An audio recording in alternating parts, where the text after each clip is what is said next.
So I was scrolling through the best Ekko players over in Korea on League of Graphs, and I came across this one player, 200 LP Grandmasters, who's been spamming some tank Ekko mid, or some AP Bruiser Ekko mid, I guess you could say. So in this video, we're going to be taking a look at the setup, breaking it down, and then looking at one of his full games where he had an absolute pop-off. Alright, so just taking a look at his profile here, we have 207 LP Grandmasters, rank 942 right now over in Korea, and whenever he plays Ekko in the mid lane, he's going tank and he's going for the teleport with Grasp, Inspiration. We're just going to scroll down here, and as you can see, like every game he's playing mid, you know, he's going for the full tank setup here. When he plays jungle, though, he likes to build AP, so that's kind of interesting to note. But if we just scroll down, this is the game we're going to be looking at, 16, 2, and 6. And if we take a look at the full setup, it's going to be Grasp with Demolish, Bone Plating, Unflinching. Secondaries are Biscuits and Time Warp. And then it's going to be double adaptive with either MR or Armor, depending on your matchup.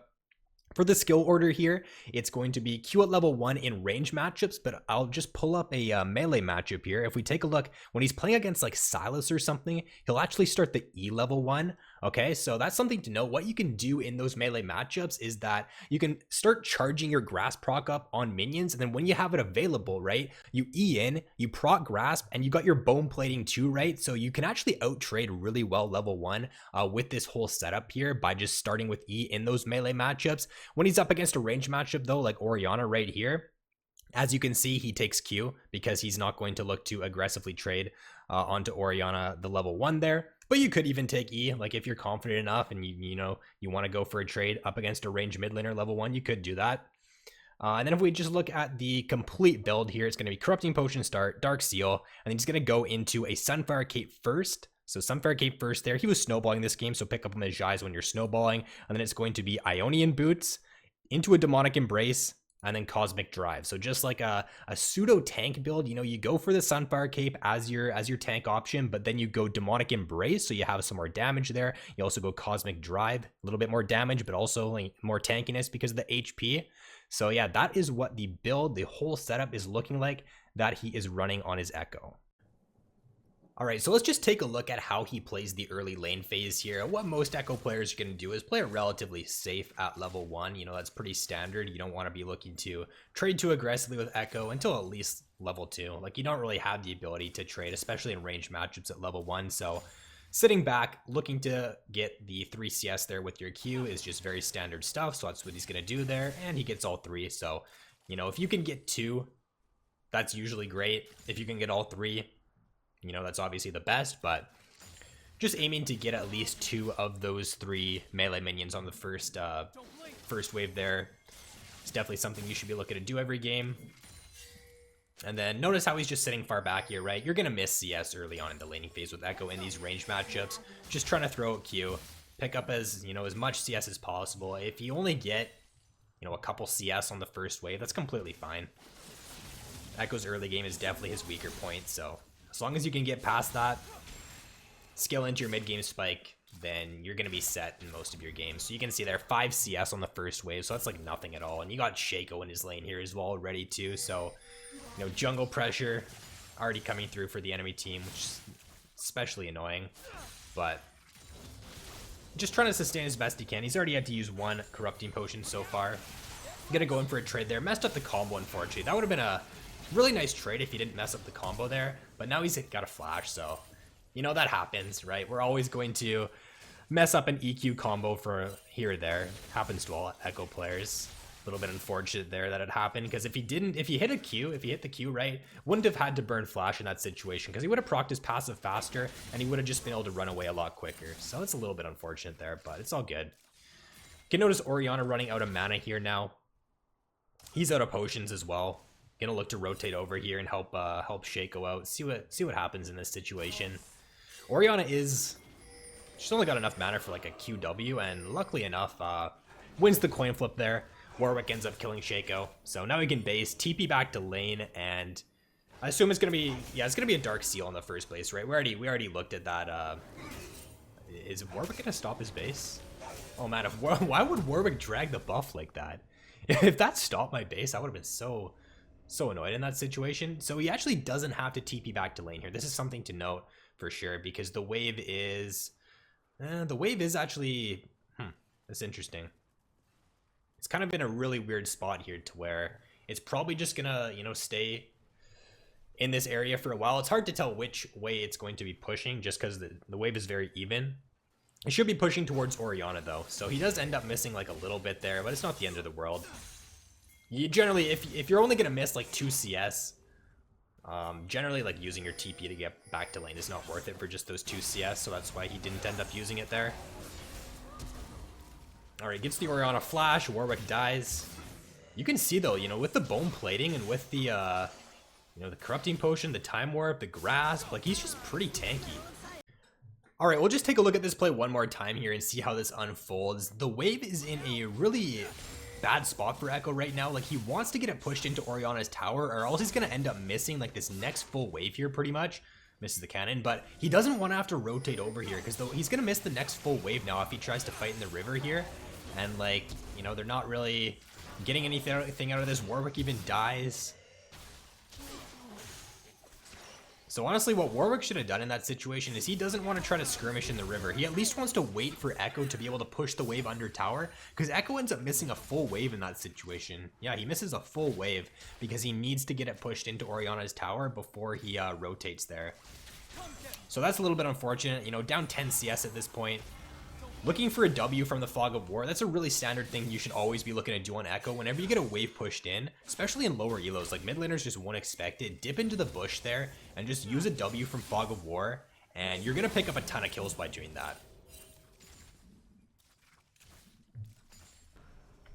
Okay, just fast forward a little bit. On his first base here, I guess I should say second base, he's going to grab boots and also a ruby crystal, so going towards that Sunfire cape there. And then if we just, you know, fast forward a little bit, because nothing's really going on right now. Going to look for a teleport play down bot lane, so let's see how this unfolds here.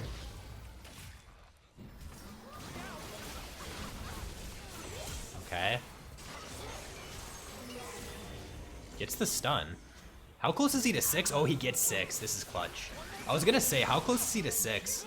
Yeah, that was really big there that he was able to take the 6. Probably doesn't kill Orianna. Okay. He must have known though, like, you know, he was very close to 6. So if you pick up a kill on that play, then you're gonna be able to turn it. If he wasn't able to hit 6 though, it could have been a little bit dicey. But really nice teleport play there. Picks up a triple kill. So this is a great start to the game. So just being, you know, aware of what's going on in the map, sees a teleport play, immediately teleports down bot lane and picks up a triple off of it. So really nice start to the game now at this point here. All right, now on this base, let's see what he picks up. So he's going to grab the Bambi Cinder here. So yeah, that's going to be your first, I guess, you know, component towards Sunfire Cape. Always grab the Bambi Cinder, and then you build, you know, the rest of the components into Sunfire Cape after that. So let's fast forward again here, back to the laning phase.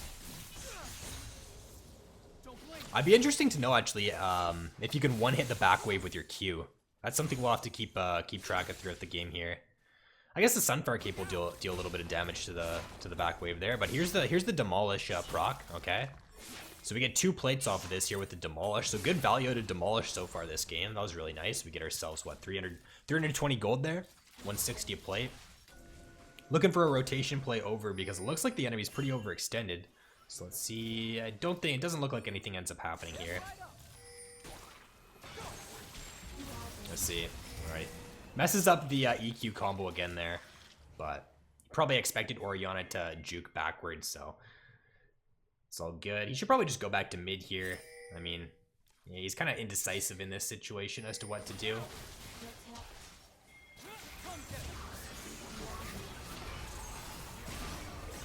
Yeah, Blitz is gonna die. I don't see him getting anything out of this situation. That's why I was like, oh, I'll probably go back mid, but does he have the damage? Okay. Alright. Warwick joins the fight and they're able to pick up 1 kill. But definitely did end up spending a lot of time over here for an assist, which is, you know, it's not the worst, not the best though. Probably could have denied Orianna a lot more by pushing the wave in, maybe got, you know, another Demolish proc off or something.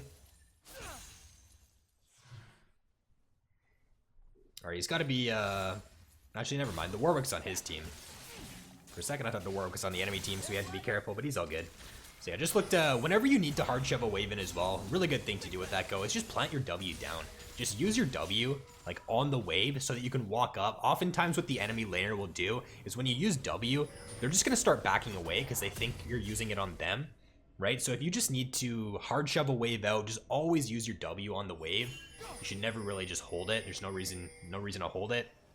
If your goal is to just hard shove, get a base in, use the W, and it just helps you secure the wave a lot more safely, and you just don't really risk taking any damage or losing a trade when you use W like that. All right, looks like doesn't look like anything's gonna break out here, so let's just fast forward a little bit. Okay, they're gonna use Herald mid, so this is gonna be really good. Gonna drop the mid tower down here. It'll be interesting to see where he rotates around the map after this play here, because usually, you know, you'd go bot with Ekko after mid tower drops. So let's just see what he does. Clearing out the Raptor camp here, pretty standard. Whenever you get the chance, like if you have the wave shoved in with Ekko, right? If you have perma prio, wave shoved into the enemy's tower, you should always be looking to dip into the enemy's jungle. Check if Raptors are up. If they are, just take them. Super easy to do with Ekko, especially after his passive got a buff, I think about, you know, it was about 5 or 6 patches ago now, to where it deals more damage to monsters, or to large monsters, I should say. So he can take, or is actually, I think it's actually to all monsters. Yeah, so he just does a lot more damage now to camps, which is really nice. All right, nice little pick there, nice follow up on the Blitzcrank.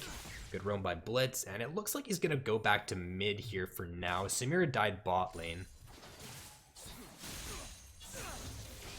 Wouldn't be surprised if he looked for a potential dive here on Orianna. Or look for rotation down to bot side. Bot lane's pretty overextended.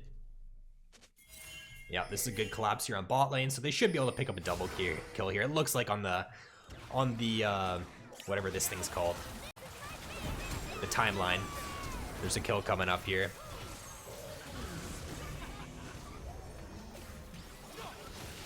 Alright, Shaco shows up, so this is a lot closer than it should be, probably. Uses ult, okay. Alright, Samir is just kind of broken too, so nicely done. Able to pick up another double kill.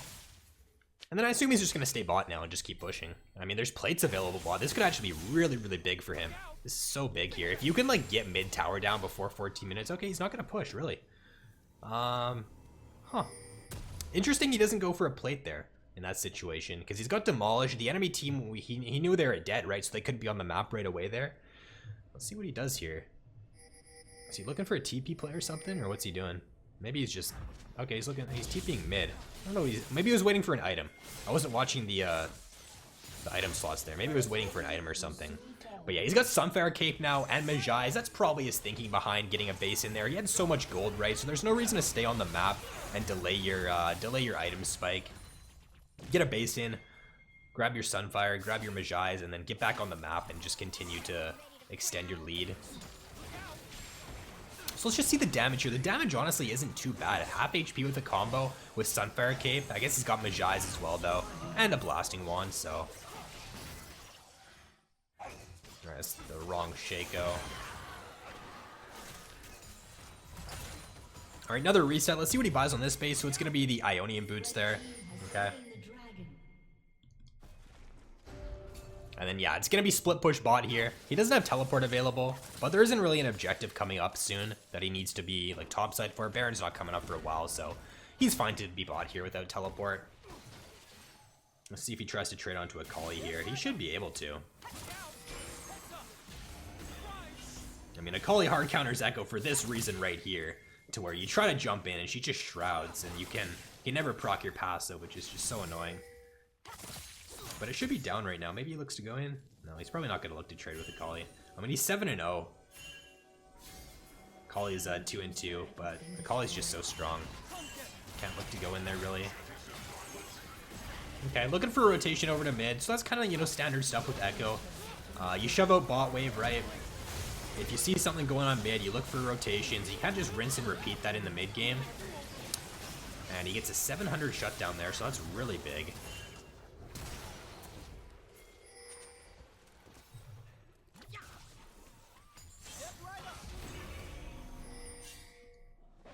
Okay, it doesn't look like too much happens here. Next little bit, let's just fast forward again. Gonna go back down to bot lane. Still no teleport, but should be fine. Okay, so shoves bot out, and then he looks for rotation mid right away because he sees a fight breaking out. Rotates right over to mid lane. Oh man, if Akali lives here. Okay, he should have it. Yeah, he's got it. Okay.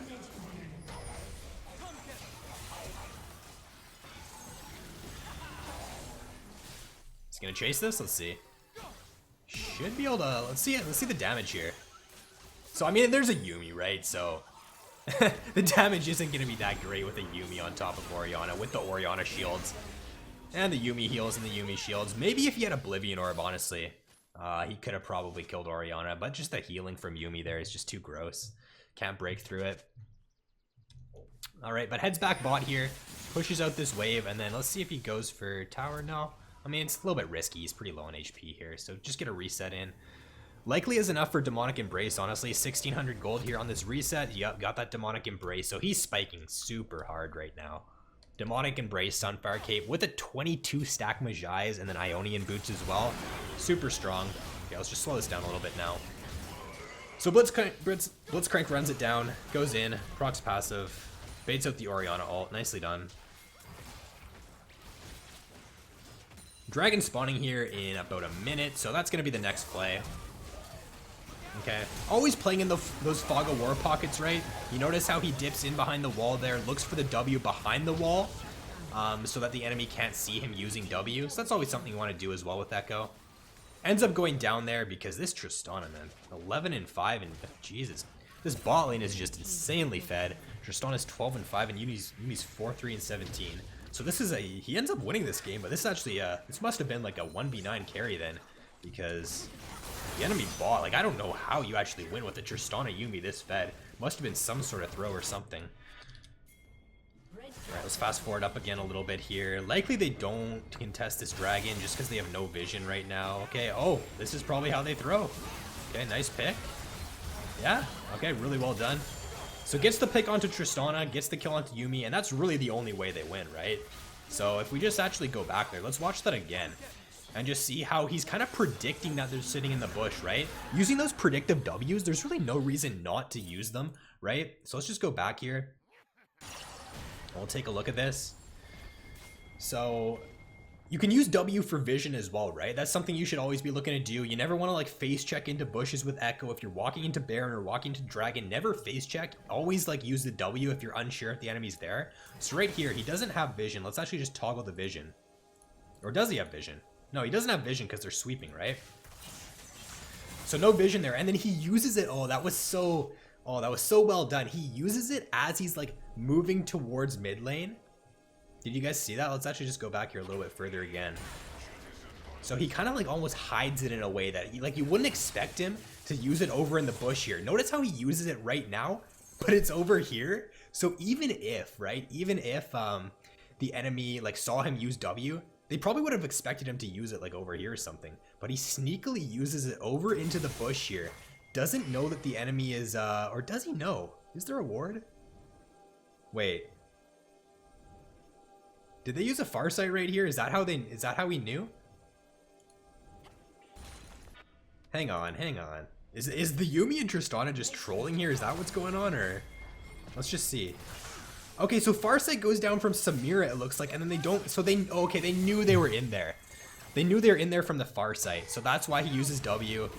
So good punish, but I mean, Tristana and Yuumi kind of trolled that because they got Farsight and they just remained in the bush. They didn't even, move. Alright, he's gonna keep pushing here onto the Orianna. I think he gets this kill too, right? So you can notice, like, the burst isn't, like, it's not crazy or anything, right? But the sustained damage is there. You still do a lot of sustained damage, and you notice the CDR, right, or the ability haste. What are we getting here? We're getting 20 out of Sunfire. We're not getting any from Demonic, but we're going Ionian Boots, gives us another 20. And then what else?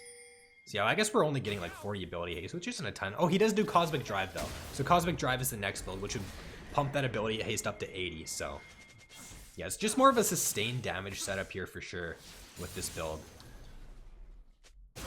Okay, so TPing in for the Baron, because team's on Baron. I mean, he honestly probably didn't need to TP. Heimerdinger and Warwick are going to be able to do that by themselves pretty easy, but just to ensure, right? You don't want to have a throw to where you're bot lane, your team's doing Baron, and you know the enemy team gets a pick and you just end up losing off of it. So better safe than sorry with that play for sure. Okay, so now he's got Baron, right? And this is the point in the game with Ekko to where you can be really strong in the side lane, especially because he's taking the Demolish here. So he doesn't have teleport. You got to be aware of that a little bit. But he can definitely look to be in the side lane here, pressuring for a potential dive on Orianna. Okay, is that Shaco and Yuumi, or is that just Shaco? So yeah, he can kite this out pretty easily. Really well done there. Notice that he's just trying to proc his passive and then just run away. So stalls for his team. He wants to wait ideally here for Heimerdinger to get a push going. And for mid to get a push going as well. Heimerdinger's basing for some reason. I guess he's on an item spike or something. So yeah, they're not doing a ton with Baron so far. But they pick up another kill here on Tristana and Yuumi. So honestly, I feel like Tristana and Yuumi kind of trolled this game more so than anything. I feel like if they were a little bit better, they would have been able to 2v8 this game. Okay, just looking to push with the team though now. Tristana, Yuumi, and Shaco are all dead, so no reason not to just shove down mid here, look for another tower. Okay, Blitz going for a flash hook, fails that, it's okay. And then Samira is dead, so honestly they should just look to back out here now with Tristana and Yuumi spawning, back out, wait for Samira, and then just look to... you know, bot lane tower is still standing, Heimerdinger's bot though, so his teleport's up a little bit. Honestly, probably just sticking with the team is the play here. He could look to split top. But the enemy team does have a Shaco with a Yuumi, so it is a little bit risky to be splitting without teleport, because if they notice Ekko goes top lane, Shaco or Yuumi just jumps onto Shaco, they look for an engage play mid, and his whole team ends up dying. Okay, let's see what he does here. Is he going to go bot? Look for a split play bot. So he sees Tristana.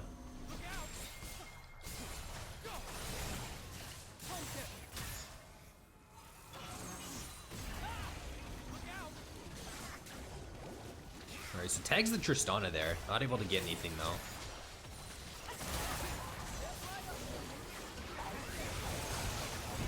Okay, defensive W there for the shield. Ults back in, misses it, but that's okay. And then the Yuumi healing. Yeah, the Yuumi healing is kind of disgusting. Ooh, and he's gonna die to Tristana there. Yeah, so like I was saying, kind of confused how they actually win this game, because if Tristana and Yuumi don't die, right, very difficult for them to win, and Tristana Yuumi didn't die that fight, so we're coming up to the end of the game here, so let's just see, you know, how things play out. He's got Cosmic Drive now. Okay, let's just fast forward here.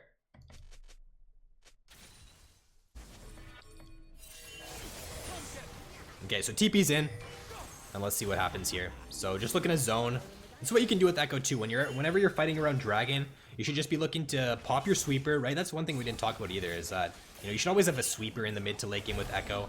Just get to objectives, sweep vision, sit in the fog of war. You always want to be sitting in the fog of war, so having a sweeper, making sure you're not on vision is very important. And just sitting in the fog of war and then waiting for the enemy to walk in and just getting a nice W off in a choke is really, really impactful with Ekko later on.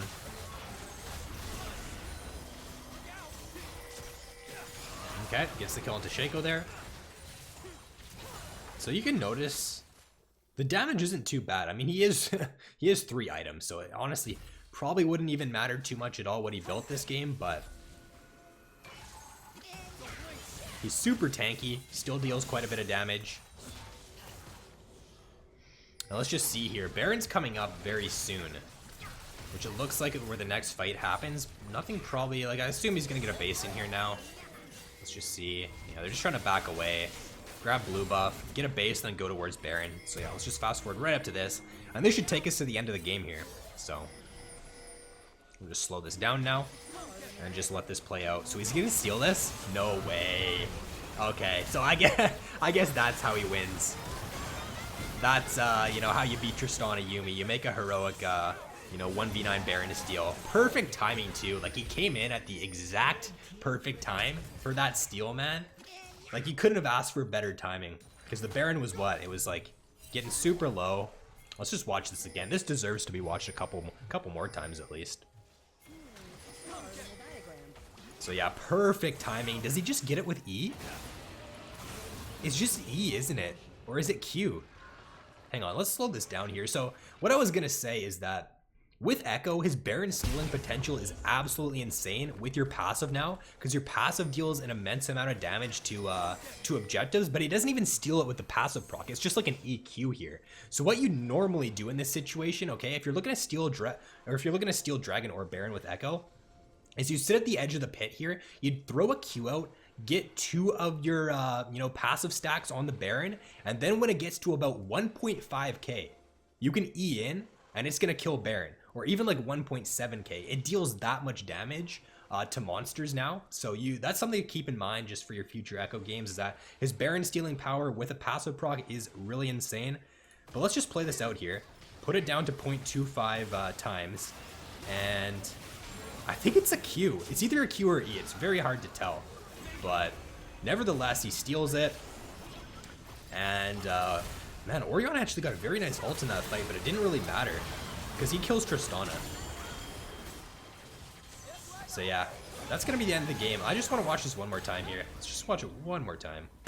How does he actually kill Tristana though? I want to see that as well. Okay, so steals it. Q auto. Man, he like honestly the damage there on Tristana is not bad for full tank. He just did a Q auto E to proc passive and then killed Tristana. So, you know, the damage is definitely still there. So I'm going to be trying this build out in solo queue for sure myself, see how it goes. I mean, the guy wins like pretty much every single game on his Ekko, and he's playing in Grandmasters Korea as well. So, I mean, if you can win with this build in Grandmasters Korea, it's probably not too bad, that's for sure. So that's going to be it for the video, though, guys. If you enjoyed, then be sure to drop a like, subscribe if you haven't already. If you want to check out my stream, I do play mainly Ekko. So if you want to, learn some Ekko, you can check that out as well. I'll have a link down in the description below. But yeah, that's going to be it, guys. Thanks for watching. Have an awesome day, and I'll see you in the next video. So peace out.